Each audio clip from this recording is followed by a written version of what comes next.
Ilang linggo ring umiiyak ang anak nina Manny Pacquiao at Jinky Pacquiao na si Mary Divine Grace Princess, na solong namumuhay ngayon sa United Kingdom. Kasalukuyang nag-aaral ng college si Princess sa Royal Holloway, University of London.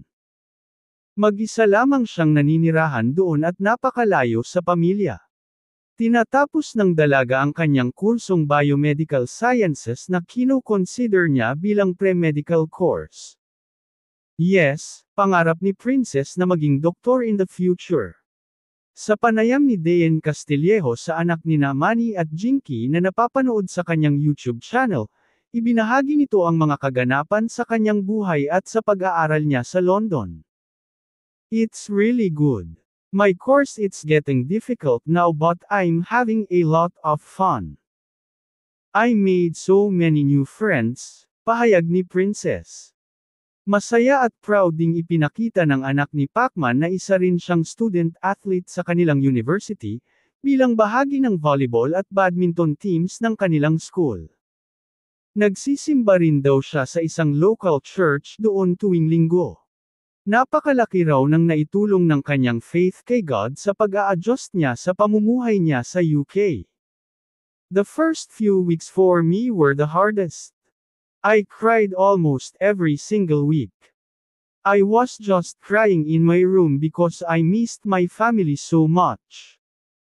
I was worrying so much about adjusting, making new friends, and I had to remember that I had to pray, turn to God, and ask Him for guidance. Because I was so lost in those first few weeks, because it was a new environment for me so I figured, tuloy-tuloy na kwento ng dalaga. Chika pa ni Princess, nagko-commute rin siya sa London tulad ng mga ordinaryong mamamayan doon. At tulad sa MRT at LRT sa Pilipinas, challenging din kung minsan ang pagsakay niya sa subway kapag rush hour na. It's fully packed. Noong September 2024, ihinatid ni Jinky at Manny si Princess sa UK. Sa kanyang Instagram account, nag-share si Jinky ng mga video kung saan makikita ang emotional na pamamaalam ni Princess sa kapatid na si Queenie.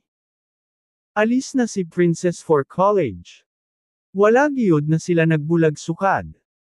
Karon lang na mag-eskwela na sa London si Princess, they have never been apart until now since Princess will be studying in London, say ni Jinky.